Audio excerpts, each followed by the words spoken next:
ათეისტების ერთი არგუმენტი მაინტერესებს თქვენი პასუხი.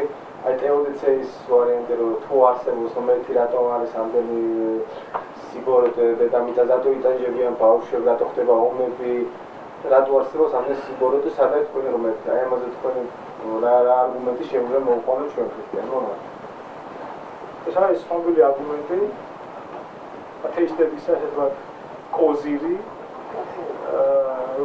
რომელთაც მანიპულირებენ ძალიან სრულად ცხადია იმიტომ რომ თუ ღმერთი არსებობს აბა თუ ის კეთილი არის რატომ არის ამდენი ძვირადღირება ტრაგედია ჩვენ საყვარელში ამაზე საკმაოდ ეს კითხვა არ არის ესეთი ფას გამხეთქი კითხვა არ არის რომ ეს პასუხი არ გაიცეს და არ გაცემული რა თქმა უნდა დიდი ხანი გაცემული არის და ის ათეისტების რომელიც თქვა ცოტა მაღალ ინტელექტუალურ დონეს არიან უკვე ამ კითხვას უკვე აღარ სხვავენ ამ ფორმით ზოგადად რა იმიტომ რომ ძალიან მარტივი არის ამ კითხვაზე პასუხის გაცემა თუნდაც ქრისტიანული ცნობიერებიდან გამომდინარე თეოლოგიიდან გამომდინარე იმიტომ რომ ღმერთი კი არ უშვებს ამ უდიდებას და ამ ტრაგედიებს ჩვენ ცხოვრებაში ან კიდე ეს ტრაგედიების არსებობა იმას კი არ განაპირობებს რომ ღმერთი არ არსებობს არა არამედ ქრისტიანული თეოლოგიის მხრიდან ეს არის ის რომ ეს ყველაფერი არის ჩვენი ადამიანების არასწორი არჩევანის შედეგი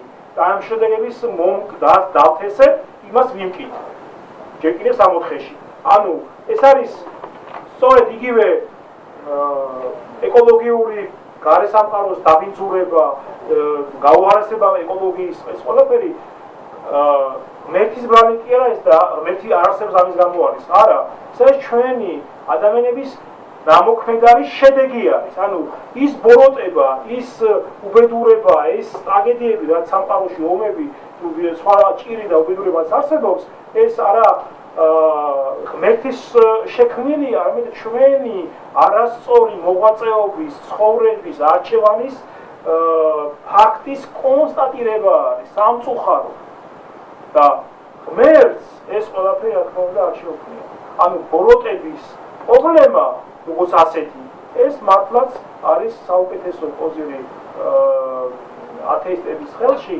მაგრამ დაძლეულია ეს აფისი დიდი ხანი დაძლეულია დიდი ხანი გაცემულია პასუხი ამ კითხვაზე რომ ეს თუ კი ღმერთი არსებობს მაშინ ბოროტება არ უნდა იყოს ან კიდე სხვანაირი ვერსია რა როგორ ყოვლის ცოდნეც ყოვლადღიერმა ღმერთმა ვერ შექმნა იდეალური სამყარო რომ ეს ყველაფერი არ ყოფილიყო ესეც იგივე ასე ვთქვათ კითხვის აგზელება ის რომ რატომ არსებობს ბოროტება იმიტომ რა თქმა უნდა ღმერთმა იდეალური სამყარო შექმნა ადამიანის მოღვაწეობისთვის და განვითარებისთვის მაგრამ ამასთან ადამიანი შექმნა არა მარიონეტად რობოტად არამედ თავისუფალ ადამიანად არსებად და თავისუფლება მოიაზრებს რომ მე შემიძლია გავაკეთო და გავაფუჭო კიდეც ის კარგიც რა და ის ცუდი არჩევანიც კი და ის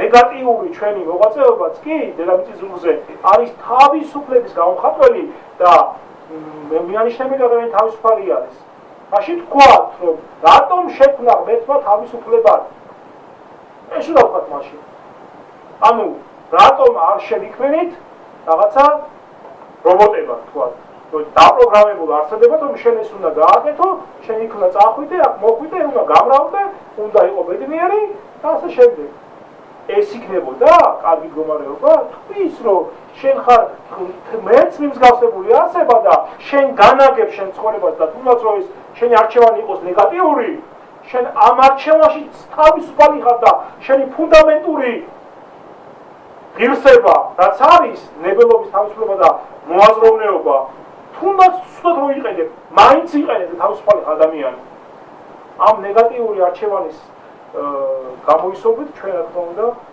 ჩვენი მომავალი თაობები თუნდაც ეკოლოგიის აგებენ პასუხს ხარია და რა იმის გამო რომ ღმერთი არ არსებობს და ღმერთმა დაუშვეს ყველაფერი რა ჩვენ ვართ პასუხისგებელი ჩვენ ცხოვრებაზე აქედან გამომდინარე როგორც წარმართავ ისე ანუ ასაც თესავ იმას ვიმკით და ადვილი არის რომ ამ ათეისტურ პოზიციაზე დაქეს ადამიანი იმიტომ რომ ადვილი რატო არის? იმიტომ რომ მარტივად ჭრის პრობლემას რა. თუ ღმერთი არ არსებობს, პრობლემა არის. სვათ და ჭამოთ და გავერთოთ და ასე შემდეგ. ეს კაცობრიობა უკვე გაიარა, ერთად მოვიდა. კაცობრიობა გაიარა ქრისტემდე ეს მდგომარეობა. ეპიკურიელების ეს დევიზი თავის დროზე. კაცობრიობა სწორედ აი ამ დევიზით მოღვაწეობდა და ცხოვრობდა. და მაშინ მოვიდა ქრისტე და თქვა რა, რომ ამ ცხოვრებით არ თავდება რა ეს ყველაფერი რა. და ეს არ არის კრიტერიუმი, რომ შენ აქ დაიხარჯო და აქ ყველა მხრივ მიიღო სიამოვნება. ფრაზა სლოგანს რო ეძახიან ახლა დევიზა რა. მიიღე ამ ცხოვრებისგან მაქსიმუმი. რას ნიშნავს ხელოვნება? ამაზე ათეისტური დევიზი არ არსებობს რა. რას ელით ამ ცხოვრებისგან და რა მაქსიმუმი უნდა მიიღოთ ამ ცხოვრებისგან ასეთი. რა ანუ რა იგულისხმება? ანუ გართობა, სიამოვნება, ყველაფერი. და რას გვთავაზობს ეს დევიზი ახალს? არაფერს. ეს არის ძველი, კარგად დავიწყებული მოწოდება რა. სვათ, ჭამოთ და გავერთოთ. ასე რომ ეს კიდევ ერთი მეფის წარწერაზე არის, შუამდინარის მეფის წარწერაზე არის წარწერა რა, რომ ამნეწელი მეფე კარგად სვი, ჭამე, გავერთე, მაინც მოგდა.